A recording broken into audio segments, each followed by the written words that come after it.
Hello, my name is Tiny Ray, and I'm a board-certified family nurse practitioner and a dementia care consultant and trainer. I partner with families and caregivers to help develop strategies for addressing dementia-related challenges, such as bathing, dressing, possibly eating, or going to medical appointments. I have close to 30 years as a nursing professional, and I pride myself in providing a better quality of life for people living with dementia.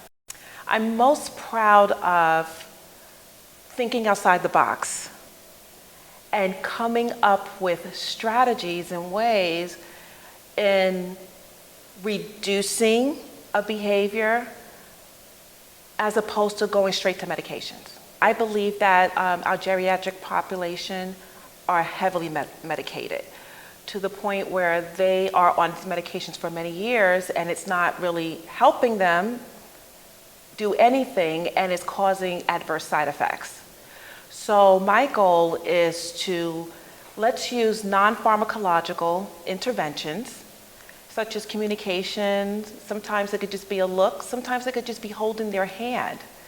That may just do the trick to get someone to be more relaxed or calm down, and we'll talk about that word calm down because people with dementia don't like the word calm down. But I've heard it a lot in the nursing home. Calm down, Mary, calm down. And that all that does is actually exacerbate the situation. So my job really is just to give you the information and to help support you to come up with ways so that you can work with either your loved one or working with, if you're working as a paid caregiver, working with that person so that they could have a better quality of life with minimizing or hopefully eliminating medications. So empowering caregivers to take control and to be able to have a big picture of the whole situation. It not only increases your self-esteem, but it also helps you to be able to see the person living with dementia and seeing that a lot of this they're not able to control. And what you can control is your actions, and people will follow.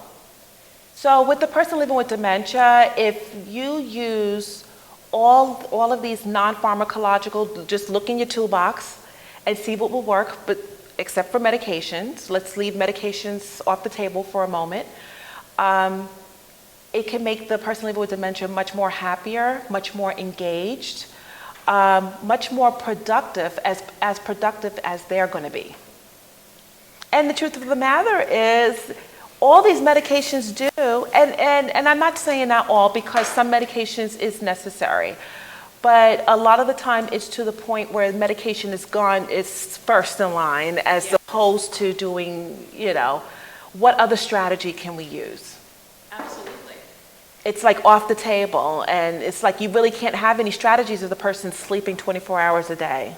Or if they're in such a fog that Yeah. they don't really know what's going on. Yeah, and then a lot of these medications have adverse side effects. So, one of the most common medications that I've seen that is prescribed the most is Ativan, which is an anti-anxiety medication. And for a lot of our elderly population, it actually has the opposite effect, where it will make them much more hypervigilant, more agitated, more aggressive, and you don't know why. So let's try to eliminate some of that stuff and let's see what we can do. Could it be putting on their favorite music? Could it be just holding their hand? Could it be just if they were an avid reader, but maybe they can't read anymore? Maybe just getting a book on tape and see how they do with that. Are they a social person? Maybe you want to get them around other like-minded people. Maybe sending them to an adult daycare. Have they been outside? Maybe they need to go outside. Maybe sit on the deck or on the porch. Are they not sleeping at night? Well, what are they doing during the day? Are they sleeping a lot during the day? What are you doing to keep themselves busy? Structured activity is very important for someone living with dementia. Now, it's not a one size fits all. Everyone is totally different. So you also have to look at the personality of the person and what they used to do prior to being diagnosed with dementia. So for instance, I had a patient who was an astronaut. No, he wasn't an astronaut. He was astronomer. He was up all night and slept during the day. He did not play bingo. He did not watch television. He didn't do any of that stuff. So now, 30 years later, he's diagnosed with dementia and some other, mental health challenges and some physical challenges as well. And the staff wants to know why he's not sleeping. And they have him on a lot of sleeping medications that are not working because that's not what he did in his previous life. He was an astronomer. He slept during the day and was up at night.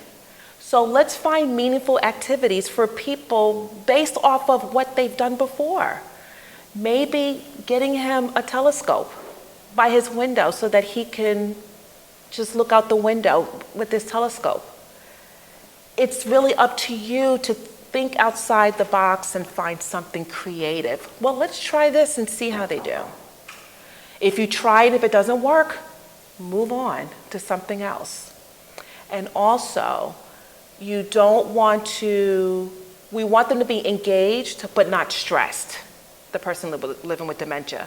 So if you're doing an activity that's causing them to be agitated or stressed out, immediately abort. Stop. All you're going to do is escalate. Go on to something else. And sometimes that's all you need to do.